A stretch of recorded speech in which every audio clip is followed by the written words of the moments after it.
নন্দন তত্ত্বকে ধারণ করে তার চূড়ান্ত পরিণতি আমাদের এই মতীয় ধর্মদর্শন, যা পূর্ণব্রহ্ম শ্রী শ্রী হরিচাঁদ ঠাকুরের জীবনের আত্মপ্রকাশের সঙ্গে সঙ্গে এই পৃথিবীতে প্রকাশিত হয়েছে।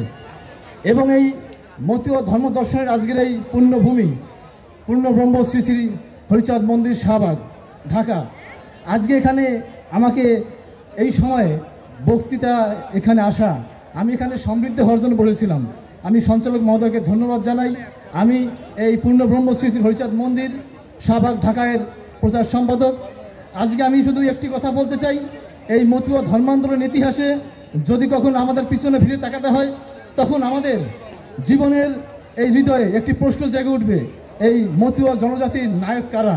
তখন আমরা যদি এই পূর্ণব্রহ্ম শ্রী শ্রী হরিচাঁদ মন্দির ঢাকাতে এসে আমরা এই মন্দিরের ইতিহাসের দিকে আমরা অবলোকন করি, আমরা সঙ্গে সঙ্গে উত্তর পেয়ে যাবো এই মতীয় জনজাতির নায়ক কারা। আমি আজকে এইখানে দাঁড়িয়ে সেই নায়কদের স্মরণ করছি শশাঙ্ক বর মহোদয়কে, স্মরণ করছি আশিস বাগচি মহোদয়কে, স্মরণ করছি অ্যাডভোকেট উৎপল বিশ্বাস মহোদয়কে, স্মরণ করছি অ্যাডভোকেট কালীপদ মিতাজ, এবং তার সঙ্গে শত শত মতীয়দের সোনার সন্তানেরা, যাদের পরিশ্রম, যাদের ধর্ম সাধনার আজকে চূড়ান্ত রূপ মতীয়দের মিলন মেলা। আমি পূর্ণব্রহ্ম শ্রী শ্রী হরিচাঁদ মন্দিরের এই কমিটির প্রচার সম্পাদক হিসেবে আমার জীবনের সর্বশ্রেষ্ঠ অর্জনের একটি বলে আমি মনে করি।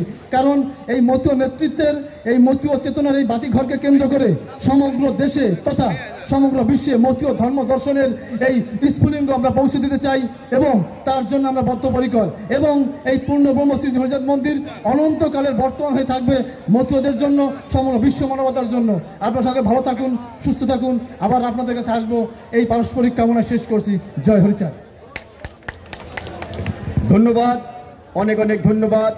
এই পুণ্য লগ্নে আমি এই মন্দিরের অন্যতম প্রতিষ্ঠাতা যারা বীর সেনানী, সেই দয়াময় বিশ্বাস দীপু, আমাদের নেতৃত্বদানকারী ব্যক্তিত্ব শুভ্র সারথী শিকদার লাবলুদা, আমরা যাকে ভুলে গেছি তাকে স্মরণ করছি। আমরা অতুল কৃষ্ণ মণ্ডল, বিনয় বিশ্বাস রিকো এবং অন্যান্য ব্যক্তিবর্গ যারা আমাদের শ্রদ্ধার আসনে আসীন, তাদের সবাইকে স্মরণ করছি এবং তাদেরকে বিনম্র চিত্তে অভিবাদন জানাচ্ছি। সম্মানিত সুধী, যারা প্রসাদ নিতে বাকি আছেন তারা পিছনে যে প্রসাদ গ্রহণ করবেন, আর যারা এখনো চাঁদা প্রদান করেন নাই তারা আমাদের অর্থ সম্পাদকের বরাবরে সেই অনুদান প্রদান করতে পারবেন। সম্মানিত সুধী, এ পর্যায়ে এই মন্দিরের